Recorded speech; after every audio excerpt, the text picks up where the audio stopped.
Welcome to the Becoming Your Best Version podcast. I'm your host, Maria Leonard Olson. I'm a civil litigation attorney in Washington, D.C., a TEDx speaker, podcaster, mentor to women in recovery, author, and journalist. You can learn more about me at marialeonardolson.com. And for any author, if you would review her or his book or their book, it is such a gift because there's an algorithm, especially on Amazon, that pushes your book up based on reviews. Also, my TEDx talk. I have one out there called Turning Life's Challenges into a Force for Good, and a second one coming out about DNA test surprises. So, thank you for your support. And this podcast I started 6 years ago because my work in the realm of women in midlife has brought me into contact with amazing women who have inspired me and I think will inspire you. Today we have Harper A. Bailey, which is the pen name of Tiosha Bailey, a Chicago native, public health leader, and powerful storyteller who challenges the status quo. She manifests dreams through grief and creativity. She was the first Black woman to lead a prominent national women's healthcare nonprofit, where she prioritized health equity and amplified the voices of underserved communities. Her first book, called It Was Her, a memoir, featured a foreword by renowned motivational speaker Lisa Nichols. It invites readers into a deeply personal story shaped by loss, resilience, and transformation. Through honest and compelling storytelling, Harper explores identity, healing, and the courage it takes to reclaim your narrative. As a speaker, she brings clarity, depth, and humor to conversations about leadership, purpose, and the lived experience of Black women. She connects with audiences through truth telling and a passion for creating spaces where people feel seen, heard, and empowered. We are going to talk about her book, her journal, her trauma, and why she chose to write under a pen name. Harper's work is about creating spaces where all of us, especially women in Black communities, can embrace our healing, strength, and their purpose. Ultimately, her memoir charts a path toward wholeness that reminds us that healing is not a destination, but an ongoing process of choosing oneself over and over again. The book closes with the realization that freedom and joy that she sought was within her all along. It was her, it was you, it was all of us. You can learn more and follow Harper at harperabailey.com. She's on all the socials, and you can find the links in the show notes. Welcome, Harper. Oh, thank you for having me. I'm super excited to be here today. Yeah, definitely. So, first of all, since I don't use a pen name, and many people do, I want to know your process of why you chose to use one and why you chose the one you chose. Yes, that's a great question and an amazing way to kick off this conversation. So, just a little bit about just kind of when I started, when I finally, let me just say this, because the God idea that was placed on my heart to even write a book before I even really sat down and accepted that that promise, I realized that, it was God had placed on my heart to write. And it was like, okay, I'm going to write. But then I was like, it's really going to be about my story. You sure you want me to tell my story? Because I have a lot of things I can write about. I can write about lions, tigers, and bears and dragons. I could do all the things. And my spirit was like, nope, the story will be about you, but it's not about you per se. It's about your experiences, but you have to leave enough space in between the lines so people can see themselves. And so, as I was going in, and it was like, oh, you're really asking me to go there and actually share some of the things that I have unearthed in therapy, I have shared with some of the close people in my life. I realized that I when I go into my writing sessions and the ritual that I had created, that it really teleported me into a whole nother world. And I saw another part of myself that was separate and apart from my God-given name.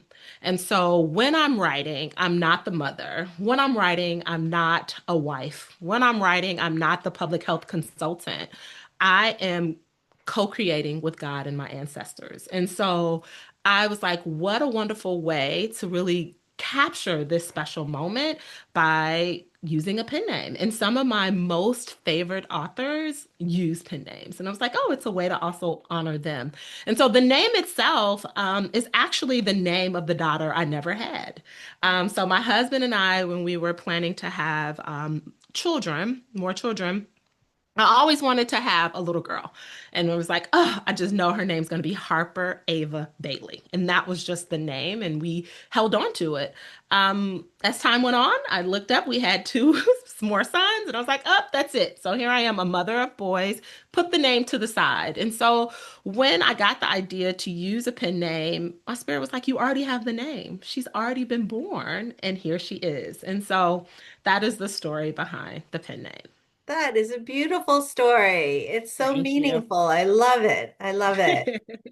Thank you. So you had a dream that sparked Mhm. a book, and grief somehow became the catalyst for the book. So let's hear your story. Yeah. So when I first got the idea, it was like, okay, you're going to write the story. I had in my own kind of personal healing journey, I had made what I like to say I had turned a corner. My mother, who was and is a force in my life, had transitioned in October of 2013. And I spent a good 9 years of what I like to call in the wilderness, where I was still trying to find my way. I had scraped my knees, but somehow managed to get up and keep moving with life and found new ways to increase my responsibility professionally, academically, just even in my own, behind my own home, within my own home. And it was like, okay. I had a beautiful dream about my mother, which I talk about in the book, that really helped me see and understand that she didn't die. She had been here the whole time.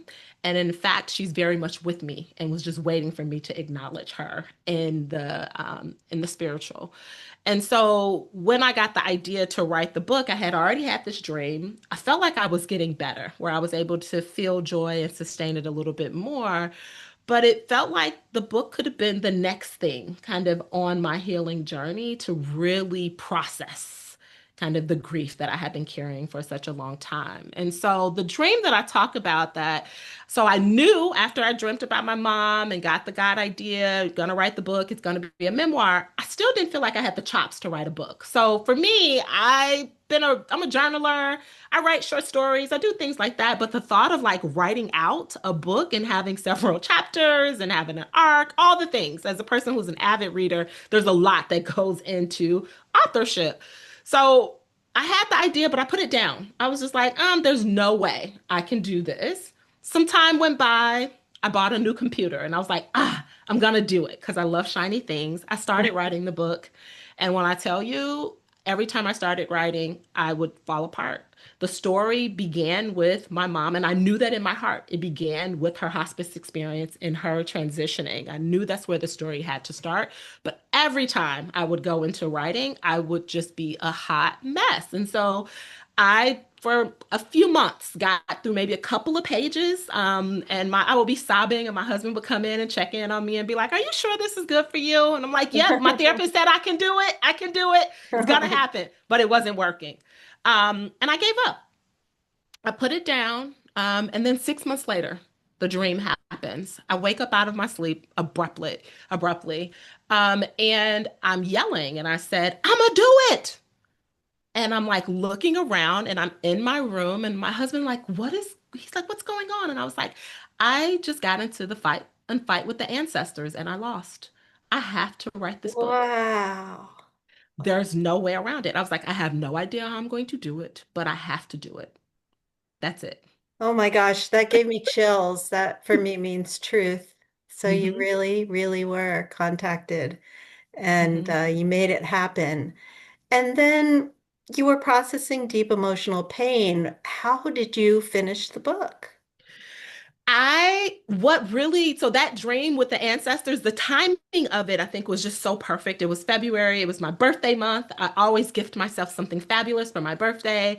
And so I said, okay, maybe what I need is a writing retreat to step away. I had writing retreats when I was working on my dissertation, and it really helped me kind of get out of my environment, get out of my head, and get out of my own way and actually work.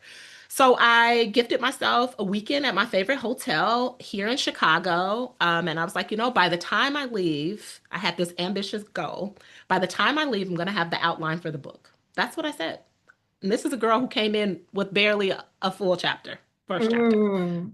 So checked in on Friday. By the time I left, I kid you not, Sunday afternoon, because I sprung for the late checkout. Like, why not? I need all the time. I had the outline in my hand. I had all the chapters. At that time, I had 24 chapters. I had some of them had titles, but many of them just had, this is how you started. This is what's happening in the middle. This is the arc. I had all of that in my hands by the time I left. So that was my blueprint. And then I promised myself that I would have at least 3 writing sessions a week. And I would have to get to 1,000 words each time, no matter how long it took me. And so from the time I left that hotel, the end of February, all the way through to October, when I had the first draft in my hand, that is what I did. Mm. That is so beautiful. And you also chose to include personal journey journal entries in your book. Was that a hard decision?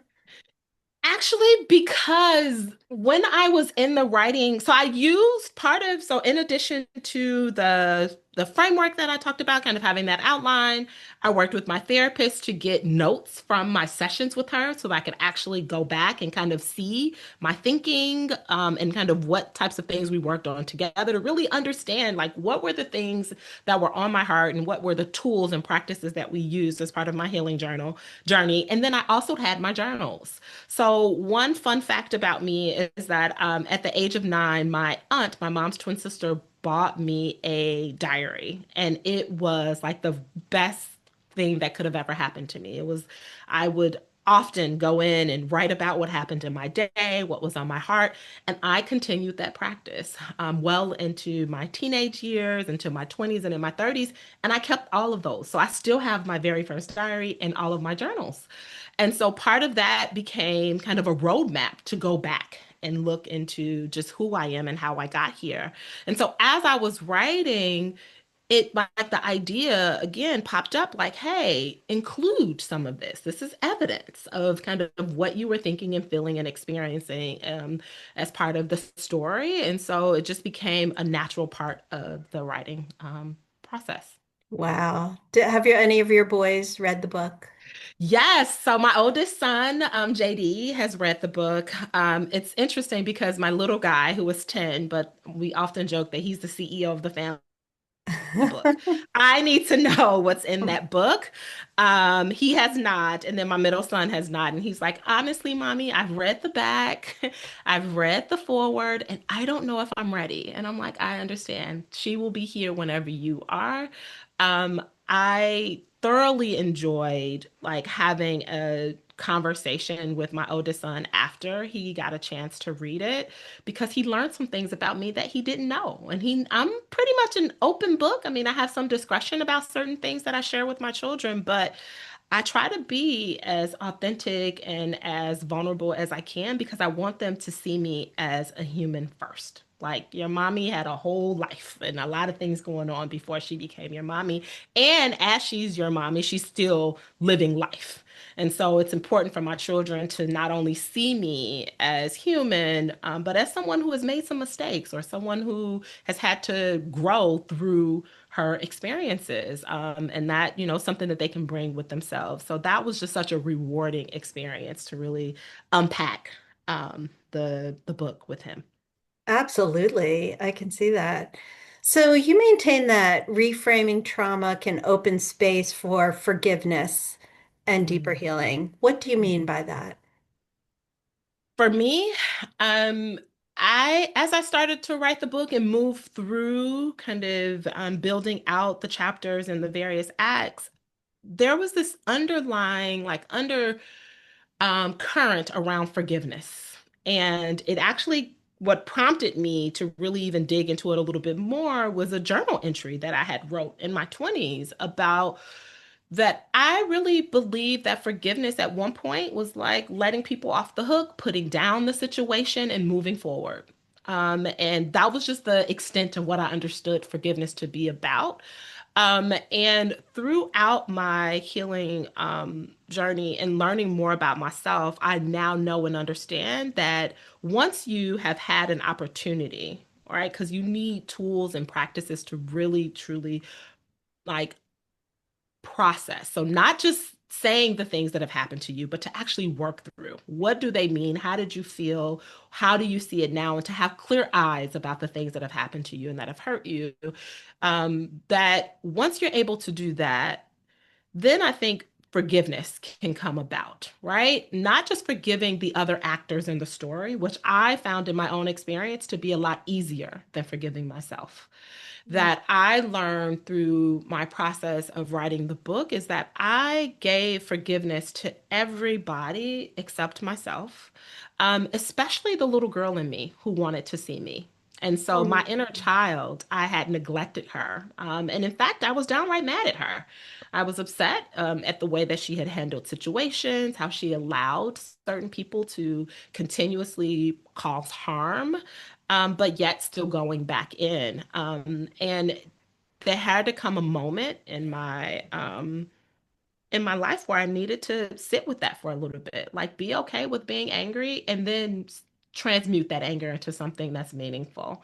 And I was able to realize, like, through a lot of journaling and through therapy sessions, that that little girl in me did the best that she could.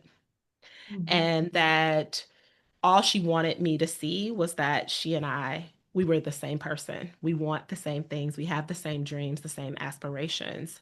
And that the longer that I stayed detached from her, that got in the way of me kind of living my wholeness out fully. And so she and I needed to reconnect. And once I was able to do that, that really opened up my capacity to truly forgive others. And it's not about letting others off the hook, it's really just releasing myself from the situation. So it really helped me reframe how I saw forgiveness and just the value that it has brought. And I realized I don't hold things anymore like I used to when certain situations come about. I can see things a little more clearly, and that has helped a ton. Wow, wow. And so how did you find a publisher? It's hard to find a publisher for memoirs. So I'm actually Okay. independently published. One of the things that I knew very early on, because this is my story, I wanted to be the owner of that. I am Yeah, the keeper of that. I'm the person holding the pen. I am writing the story. And so I not once did it cross my mind to go and pitch it to a publisher. It was like you can yeah. go the independent route. You do not have to think about things in a traditional sense. Just go and let your gifts lead the Makes process, sense. lead Makes the sense. way.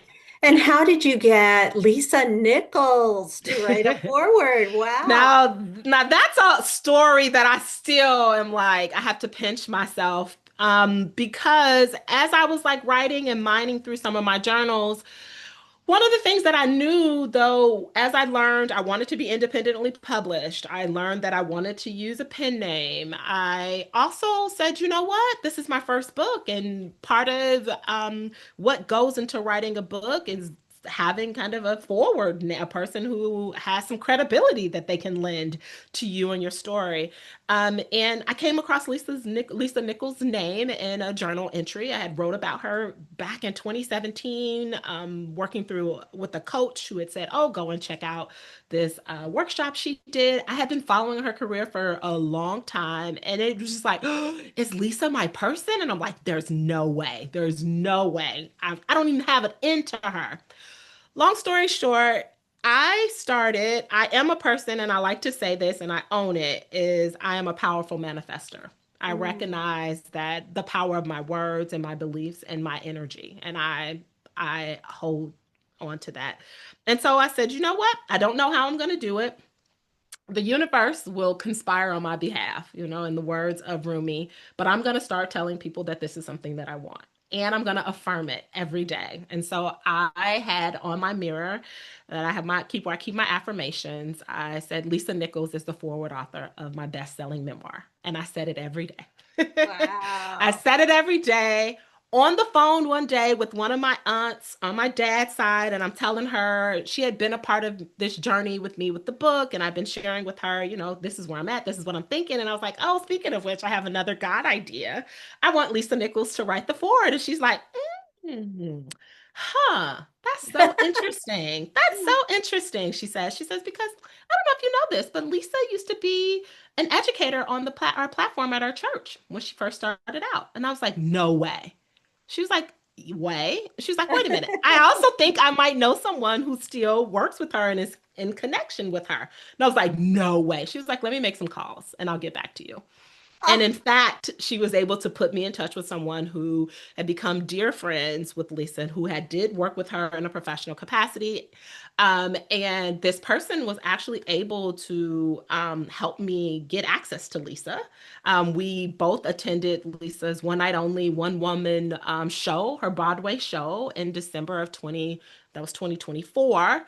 Went to her VIP party. I got a chance to meet Lisa. I got a chance to put in the ask in real time. And she said yes. And I was able to ah, turn over the manuscript to her team, and the rest is history. gorgeous story. I love it. Also, speaking of beautiful things, your cover is so Mm. pretty. And Oh. is that you, the little girl pictured in It the... is. It is little me at like age 9. Yes, Oh. that's me. Yeah. And who is the woman? It's an older version of me. So Oh. there is actually a part in the book where I talk a little bit about different healing modalities that I use in addition to traditional therapy, individual therapy. I have a Reiki healer that I see pretty routinely. And the first time I saw her, something she said to me that just never left me, and I had to put that in the book, was that she said, the whole session, I have been trying to get you to come out. I wanted to see you. And all I could see was a little girl who was hiding in a closet. Hmm. And she says, and it's you. She says, but you present as an adult woman who has all of her things together. Like life is moving at all cylinders. You clearly are doing really well professionally. But yet there's a little version of you that is hiding. And your job is to find out why she's hiding and get her to come out of the closet. Yeah. Wow. And so that image is kind of paying homage to me, the adult version of me, looking in the mirror and the little girl looking back at me and the work that it took to reconnect with her. Yeah. Wow. Well, you really captured that in your beautiful cover. So let's talk a little bit about you being the first Black woman to lead a prominent national women's healthcare nonprofit. What Yeah. is the nonprofit? And tell us about your work in health equity. Yeah, so I was working at the Susan G. Komen Chicago, their Chicago office, so the third largest city in the States. And it was such a big deal, I would say, in landing that role because of the state of breast cancer when I came into the organization.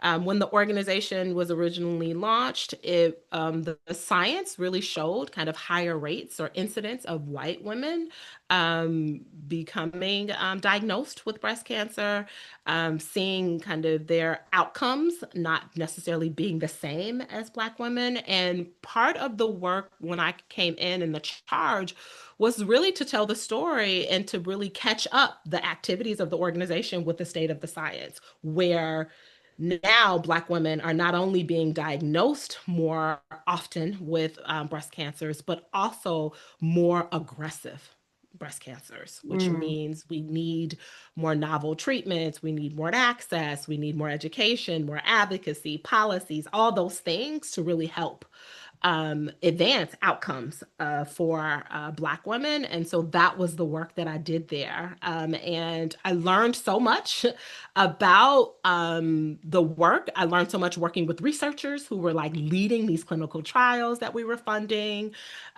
Got a chance to work with a lot of breast cancer survivors and thrivers, women who have stage 4 breast cancer, but are like leading the charge in their community to really tell their stories and encourage others to not only get screened, but to be empowered in their own lives when it comes to their health. And I feel like that position was just something that was so meaningful because it brought together all of my experience. And also, personally, I have experienced quite a few women in my life who have been diagnosed with breast cancer. My grandmother was a breast cancer survivor and then later transitioned from colon cancer. I have an aunt in the year that I actually started at Komen, and I was able to honor her as part of our annual gala. I believe she was making her 15 years and being in remission. So I've experienced the highs and lows of Yeah. breast cancer, and to be on the front lines of that work was just so rewarding.